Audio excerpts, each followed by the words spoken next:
don't need. How are we all? Oh, sorry. Morning, if you've just come over from Instagram and you haven't joined us before. Sorry for people that are with us every day when I repeat this, but we just like to orientate people a bit who might have been joining our gorgeous community for the first time. Coffee Moaning is...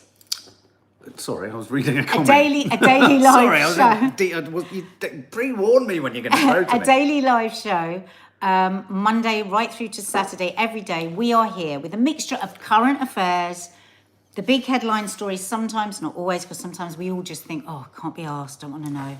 And also fun and frolics. Personal stuff. Funny frolics. Silliness. And also we do a lot of talking to you guys and hearing back from you guys and reading out comments. If it's your birthday, you just tell us and we sing at the end. I heard someone say the other day on my Instagram that of all the social media channels, we read out more comments and we try and engage you guys more than many others. I don't know, because I don't look at many others. No, we do, and we know so many of your names. So please, but also we know, often when I'm out and about, I meet quiet subs, always come up to me.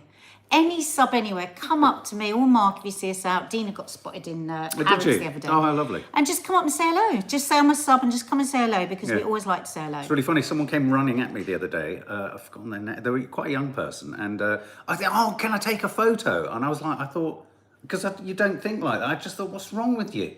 I thought they were possessed. Even though you've been round and here then the penny dropped. But also, it's so lovely with... Oh, my God. The other day when me and Dina went into Aldi, we did get some looks. Why, were you wearing your snappers?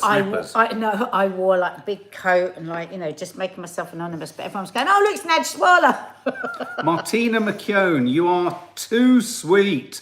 She's gifted 10 memberships. That's too sweet of you. So 10 of you are now going to... Oh, yes. Look, Reese, you've just... look, the names of people who these... I love the way it just randomly kind of hits people, but I think it hits people who are... So if you wonder what the hell we're talking about, if you're new, some of our regular members here have bought 10 memberships for 1 month for other people to try it. It's 50p a week.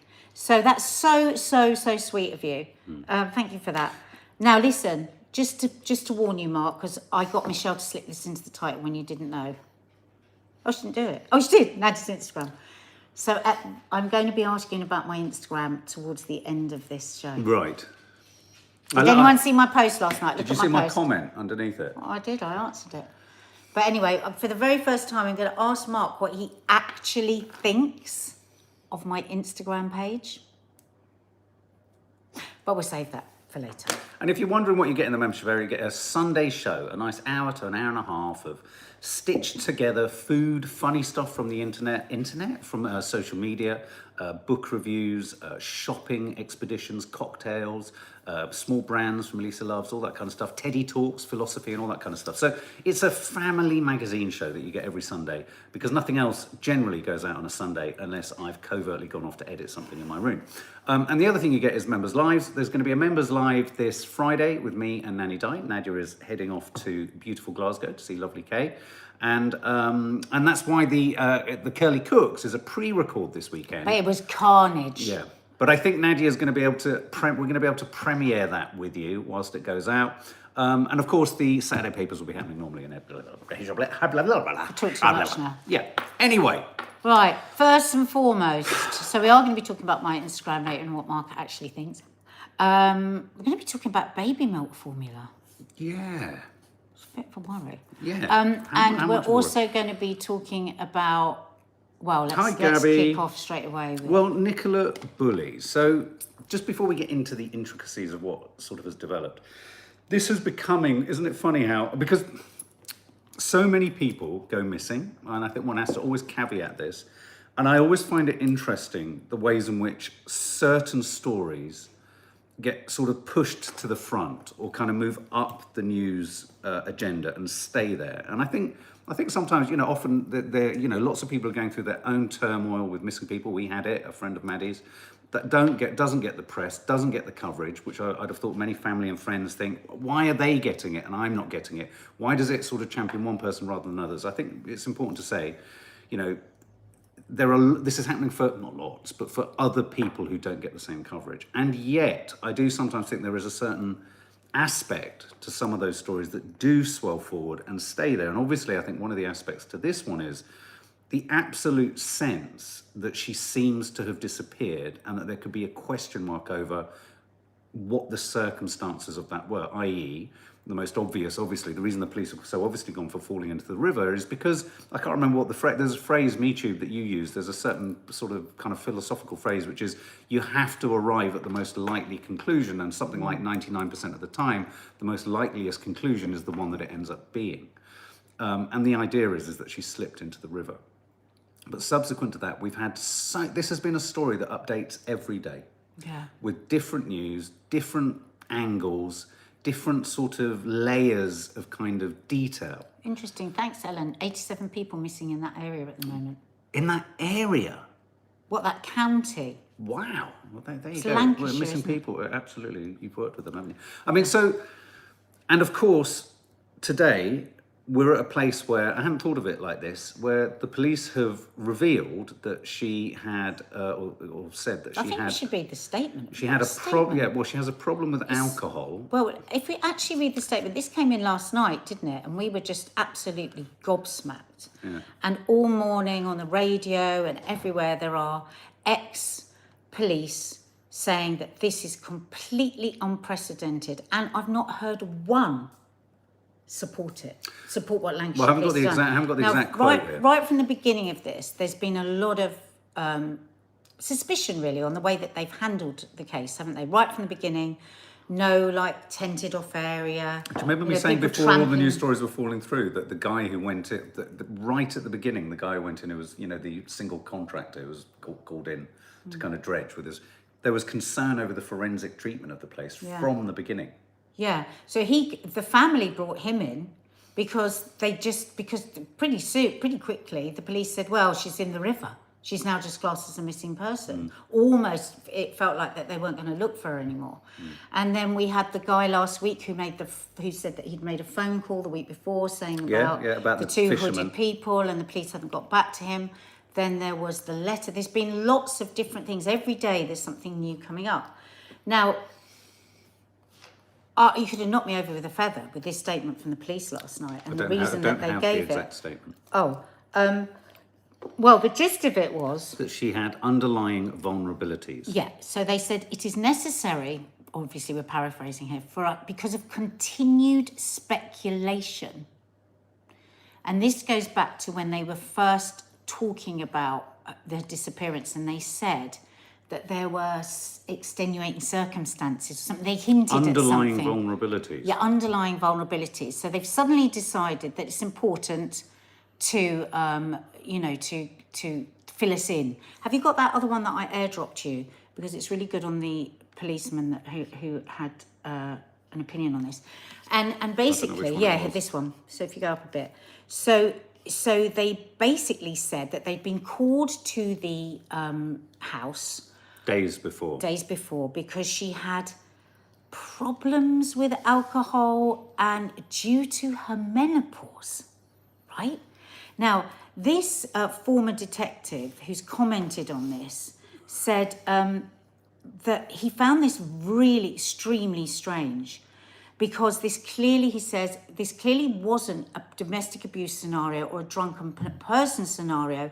It was a mental health incident which Nicola was suffering. What, when they visited? Because the fact that it was a police car with health professionals. He said, so that was definitely, that's what you would do if you believed that you were going to a mental health. And this had happened like a week or so before she went missing, I think. He said that this is crucial, really. I'm amazed it hasn't been released. Well, what he's saying, well, you see, what's happening here, a number of people are saying this information shouldn't have been put into the public sphere and that it's victim shaming. That it's getting the Lancashire police to distract from the criticism. And in a sense, yeah, it's providing some kind of, cloud cover for the fact that they are... they're coming under criticism for not having conducted the investigation properly, for not having moved quickly enough, for not having forensically put in all the sort of checks and balances to make sure that it could be forensically checked and what have you. And so he's saying if it was a mental health issue, it should have been mentioned right at the beginning, like she had some mental health stuff without the detail. But he said it's a big move to take, but if you aren't going to take it at the start of the investigation, why have they done it now? And every police officer I've listened to this morning is going, You know, is this senior officers looking for a way to distract? Or worse still, one policewoman said, or worse still, are they panicking? Like she said, that's the worst thing, basically. I mean, it's funny. The more I think about this, I entirely agree. I feel deeply uncomfortable about any information being revealed about her condition or her private life and her husband's private life and the family. They've got children who will one day see all of this. And let's say that she's in a really vulnerable place, which it sounds like she was enough for the police and medical services, mental health services to be there. Then perhaps the degree to which her husband keeps insisting that he doesn't think she's fallen in. You know, when you're a partner of someone or you're closely related to someone and you have a deep instinctive understanding of each other, maybe things were said, things have been suggested over a much broader period of time that says to him that this isn't what has happened. Falling into the river isn't what has happened, and that perhaps she threatened this or threatened that. Now, I'm sure that the police will have so much information like that. Is any of that necessary for the public? Not really. It's necessary for their investigations. Is her having a problem with alcohol and being menopausal, is that needed by the public? I personally think not. The lion's share of what I think is not. But then another part of me, and I think you're right, I think it's about the timing. Why have they released this information now rather than talking about it right at the beginning? There's that argument. But there is an aspect of this. There are two things. One, if she's out there in any way watching the coverage, frightened, struggling, isolated, disorientated, to see all of this, she will, in terms of alcoholism, in terms of where, if she is my own limited experiences of where you have been with menopause, but we know where menopause can take you, this could just make her circumstances even worse. And both sides of the House, MPs from both sides of the House, are saying all along the lines, we're deeply uncomfortable with this private information being put out. And I agree, well, first and foremost, let's just keep parking this. If she is an alcoholic, because let's face it, with this release, the police have basically said she's an alcoholic, in a terrible state with her menopause.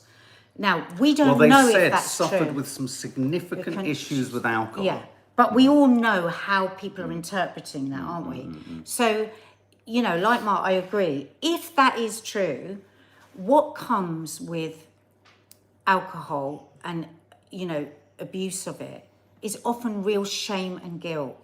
And if she's in a very bad state with her menopause, and many of us here, and I know you know that you can feel so unbelievably low. And I mean, when I was going through the worst times of my menopause, I felt like I just lost my sense of self so much. It's just the strangest feeling. And she's young, so it means she's having a young menopause, so it might be harder if, again, this is all true. I agree with Mark. Say she's holed up somewhere, say she's somewhere, and on the front covers, you've got these headlines. You know, if she's vulnerable about the way she's feeling about herself, how does this let her step forward? You know, I really worry about it. And I think, again, you know, just women's health, and, you know, it doesn't do anything for the cause of menopause as well. There'll be being jokes made all over the country today about menopause and about, you know, there will. And I just think it's just a terrible disregard. I tell you something else. I tell you something else that has crept into this, and this is a real indictment of the police situation in this country. Is, you know, obviously there's the Wayne Couzens story, the Sarah Everard case. There's the sort of most sort of serious rapist that has ever walked the earth, who happened to be a Metropolitan Police officer who was sentenced the other day. And then there's, of course, the awful stories, which I find almost just as awful, of the cops taking photographs of the dead girls in the park and sharing them. When I keep reluctantly, when I think of this story and I see what feels like odd management, and that's what I'm feeling around it, it just feels strange, and it feels like a manipulated management and dribble effect of what's being dripped out to the public. I keep being reminded. I keep going to this place of thinking. I bet there's loads of them in the police force who think, oh, she was a drinker and she was this. Well, And that's Anastasia says. I hate how a few things just write people off for those in authority. Woman, alcoholic, mental health issues. Yeah. Doesn't deserve dignity, apparently. And That's how I feel. And I do worry that in the mainstream there is that desire just to, oh God, it's just another kind of crackpot woman who kind of da-da-da-da. Now, obviously no one said that, and obviously no one would say that. But what People gets would. me is that threaded within People the would. release of this. I just want to pause there, because the second thought that I had earlier was, would revealing that she's an alcoholic or menopausal in any way help in the finding of her? And the jury's out for me on that. I don't. Well, this ex-police officer said if it was going to be of help, it would have been said. And so that's my point. It's about timing. It's strange. Right. The timing is very strange. I mean, it would be really interesting now to hear from the family, wouldn't it? I wonder what they feel about it. Would they have to have given permission for this to? Well, I tell you what I think sad about this is, and I think this is kind of what happened with the Madeleine McCann's story, is that now it's become public ownership for the press, and now the police investigation and everything that now steps forward, the police are now second guessing the coverage all the time. The police subconsciously, the investigation is now forever going to be thinking, how is this being represented? And so suddenly they're so overthinking what they're doing. I think that could account for this. Let's look at it in a sort of less sort of hostile way. Perhaps this was clumsy. Perhaps this was badly timed.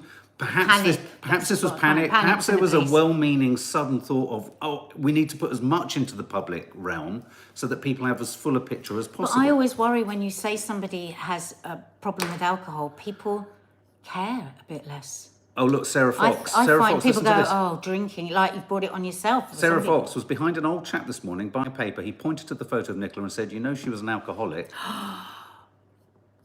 That's what I this mean. information is and doing. People don't respond well because people don't really understand what addiction is.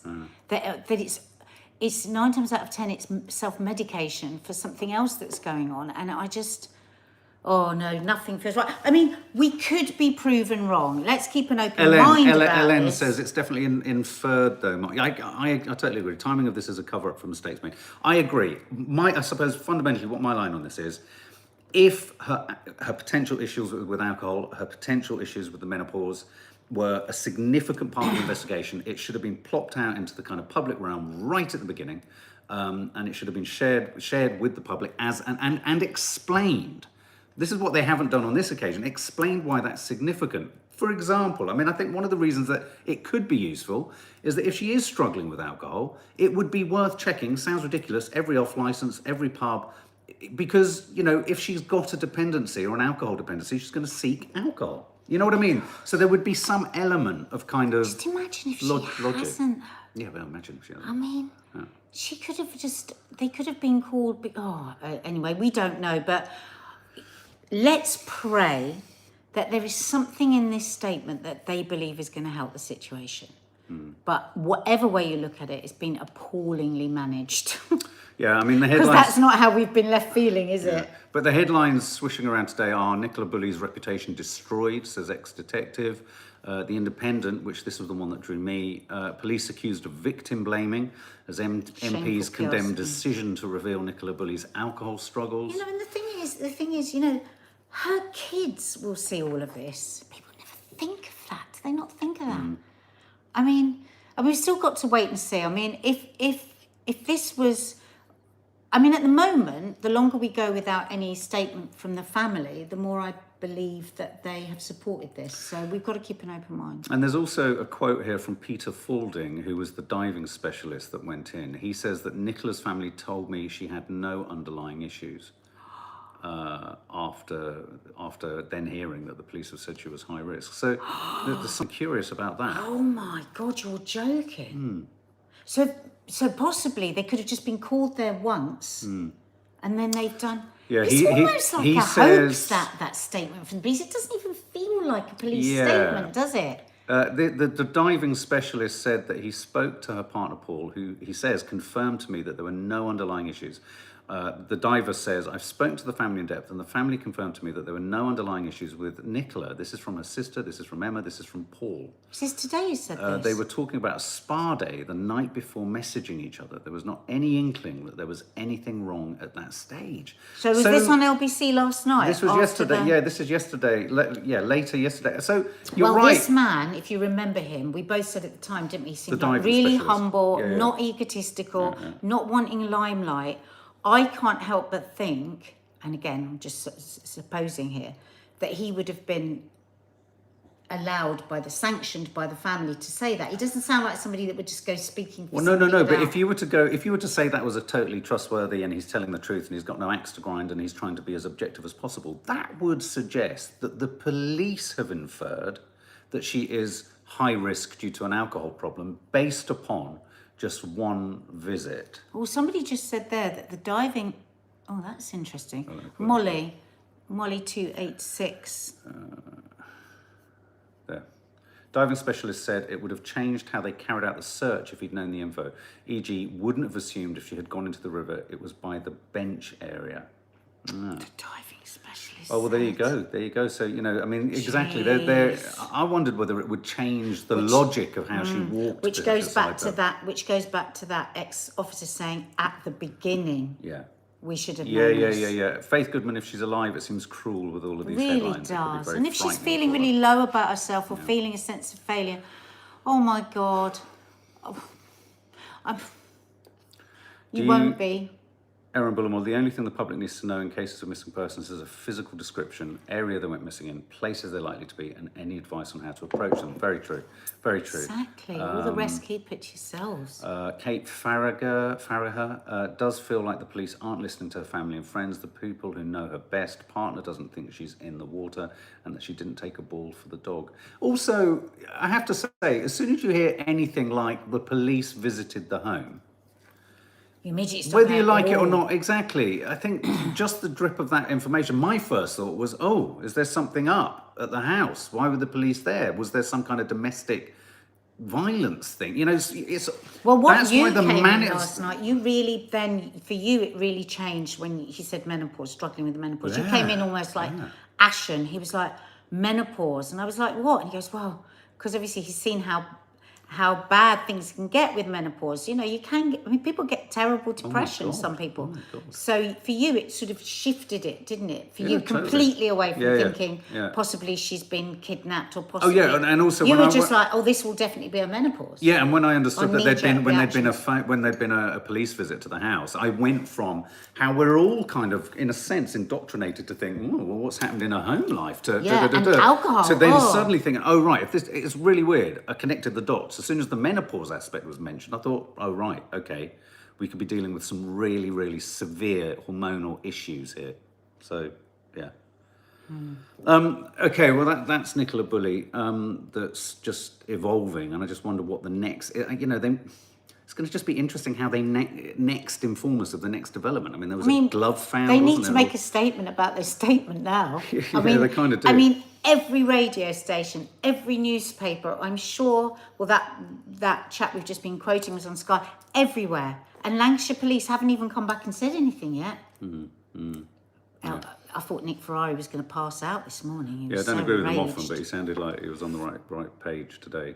This other story that we're going to just talk about is false baby milk formula claims. Is this right? Is this the most baby milk formula claims not supported by any evidence? That lovely picture. So an international team led by scientists at Imperial College London So it's not Cleveland, Ohio. looked at claims made in formula marketing in 15 countries, including Britain. Which is that they aid all these they're things? making claims that are not yet supported by I scientific see. evidence. So it's not dangerous for you, No, it's not that it's dangerous, but it's just that it's not.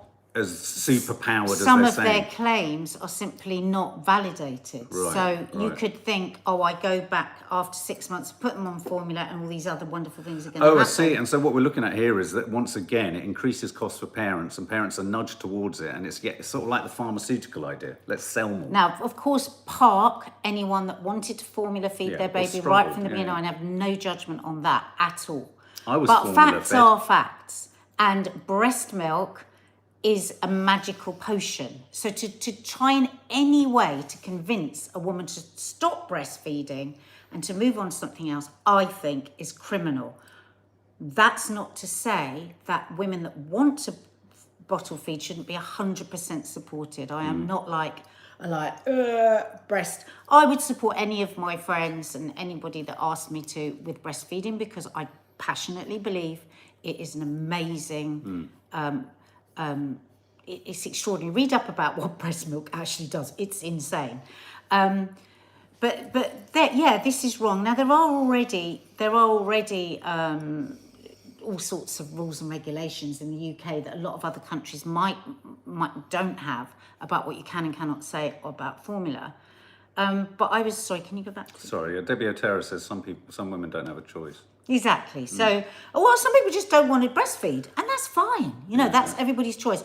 But what is wrong is if marketing is telling parents something that is not true about, because it's so important. You know, so if you're thinking, well, actually, you know, it tells me here that it's going to have, and there's all kinds of claims. Brain, cognition. All this sort of thing. And you'll start to think, oh, well, you could start to think, well, I'm not eating that well, and maybe it would be better if I move on to formula because it's going to do this for my baby's eyes, this for my baby's brain, this I get really cross with. Yeah, they claim benefits brain development, immunity, and growth.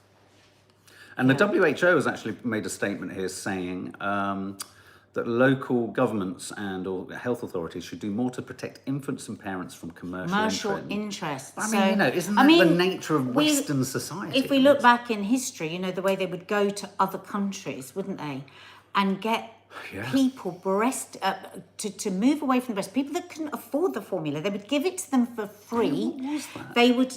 The posters were all these big, fat, happy babies. They were testing. And then what would happen was people didn't have the facilities to sterilise bottles, sterilise teats. They didn't have the money then to then continue with the formula, and then their breast milk would dress up. So it would dry up. So there's a history, obviously not with all, but with some baby formula manufacturers of not really caring about the baby. You're right, Ellen. There's a kind of a bit pot black kettle plot, whatever that saying is, about the WHO. Isn't it curious that they're commenting on commercial incentives with something health-wise? Wasn't there an instance in the past where some company or some corporation basically tested formula on mothers and children in Africa? That's what I just said. No, but you didn't say the Africa thing. It was literally used as a sort of testing ground. Yeah, and then they took away. Then they went off, having given them free milk, and their milk had dried up, and babies were starving. It was just absolutely scurrilous. So thank God that was a long time ago. I don't know if that's. Were you fed, guys? Were you fed by? I was formula. I must have been one of the first. I was formula. Were you formula? Yeah, I was. When did formula come in? Yeah. Sophie Watley, at 6 months, a baby could just be having cow's milk and healthy diet, or no milk and healthy diet. The point is, formula is not needed when a child starts eating. Nothing really to do with breastfeeding. Faith Goodman, is it making parents feel more guilty for having to bottle feed due to other and maybe medical reasons? Yeah, don't let this make you feel guilty. Right? Money, Faith. We always go to, what do I need to feel guilty about? You don't need to feel guilty about anything. This is you know, this group of scientists just keeping a check on what you're being told as a parent. Nobody should feel guilty about how they feed their baby, unless you're giving it a bag of crisps every night, of course. But, you know, if breast works for you, breast is best. If bottle works for you, bottle is best. Yeah. I hate that women are left feeling guilty. I mean, I really, really struggled with breastfeeding. I mean, I really did. It was just such a difficult time.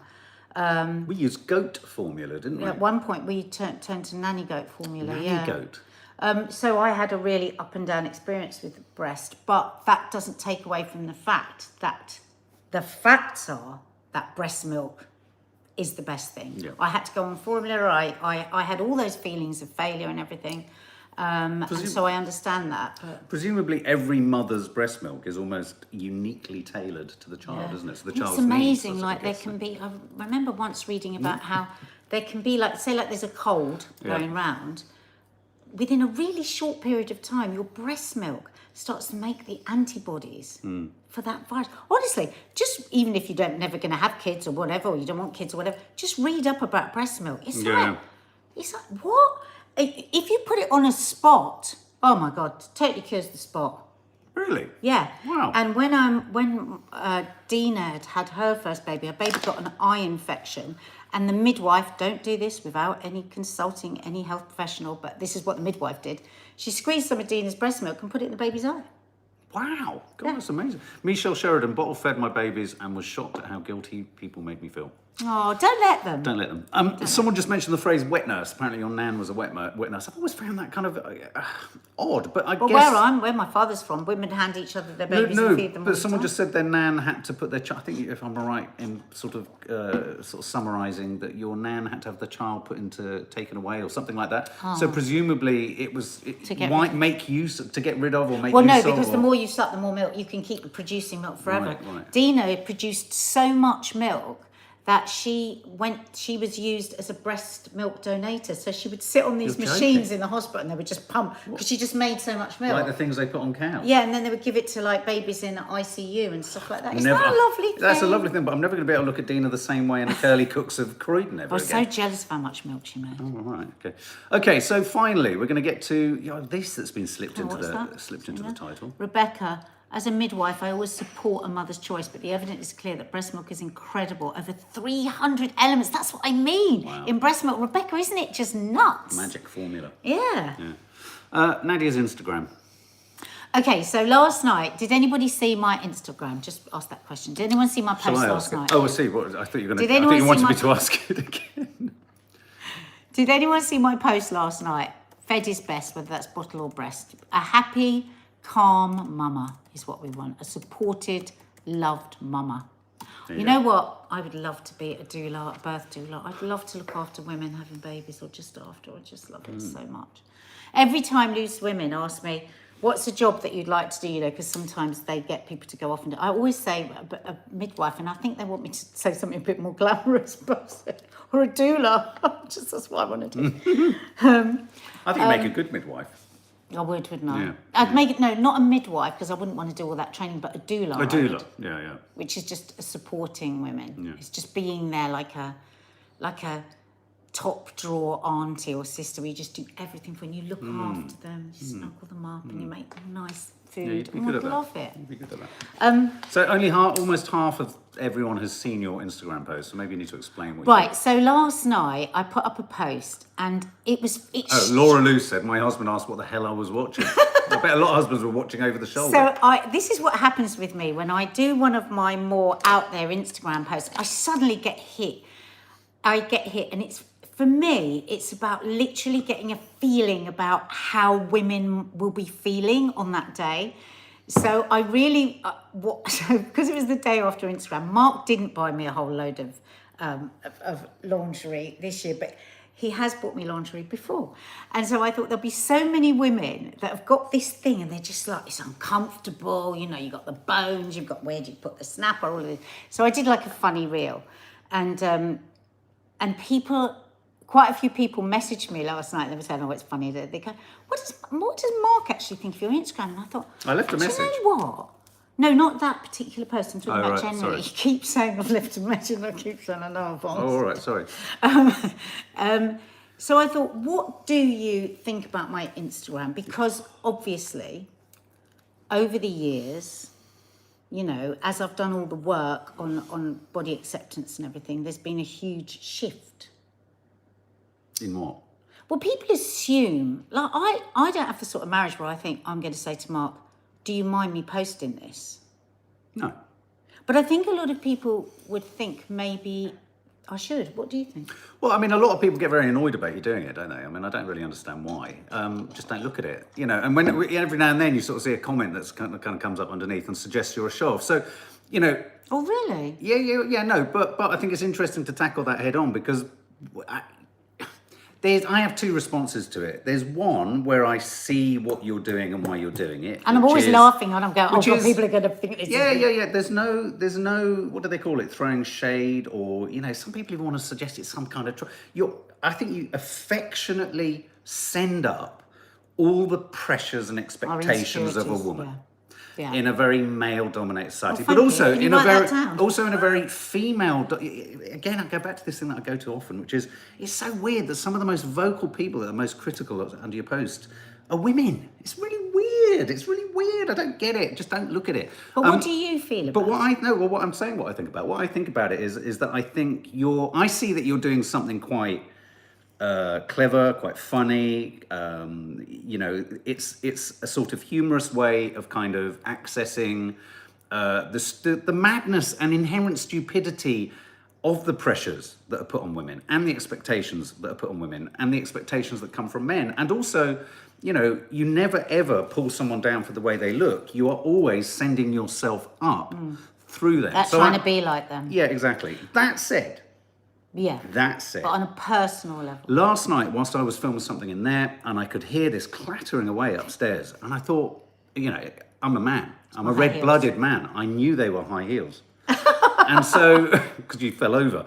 So I went, as any man would. You hear high heels in the house, you go running up the stairs quickly. Oh my God, right now, I'm not going to have to get my apple crumble word. So I went running up the stairs quickly, poked my nose into the room, saw what you all saw, but perhaps a little bit before that, and was told quite smartly to get out. And I'd be lying if I didn't think, why do they all get to see it and not me?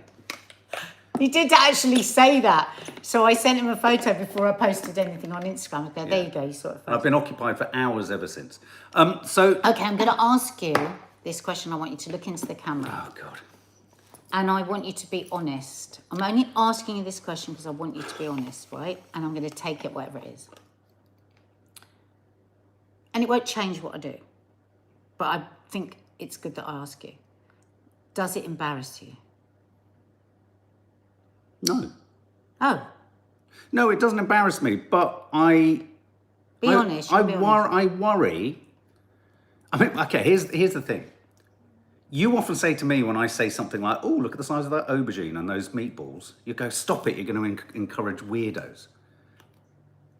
If that's going to encourage weirdos, you bobbing around in your knickers is going to encourage weirdos. I'm actually being sexy, I'm just being silly. That doesn't matter. But it's going to encourage weirdos. But, as long as you're accepting of that, it's going to encourage weirdos. Do you know what I mean? But am I embarrassed? No, I'm not embarrassed. Would I prefer you? you? Do you ever meet people and think, I hope you've never seen my wife's Instagram? Yeah, it does cross my mind. Do you? Well, I sort of think you've seen my wife as revealed as I do. It's very strange. Yeah, no, that's what I wondered, whether it was strange. Yeah, I don't like that.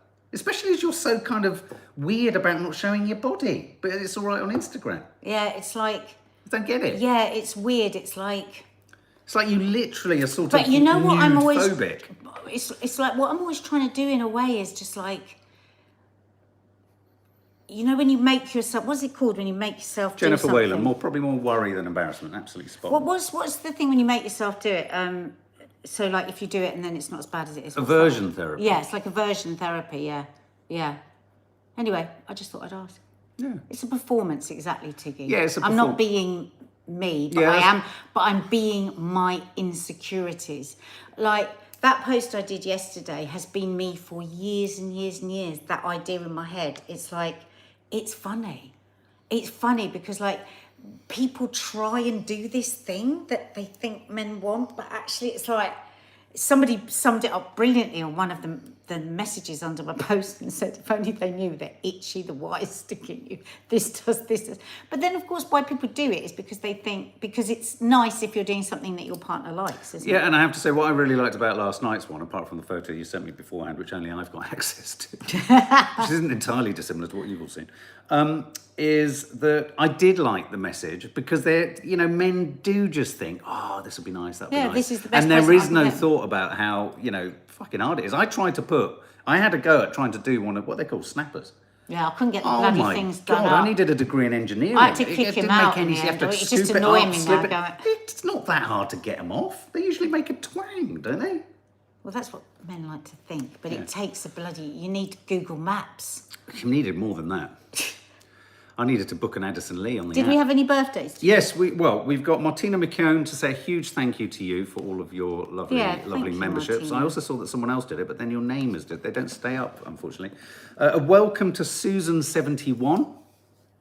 Welcome Susan 71. Is that the year you're born? Welcome Susan 71. Welcome. Is that the year you're Welcome. born? Welcome. And a happy birthday, I think it was a couple of days ago, to Diana Sillery.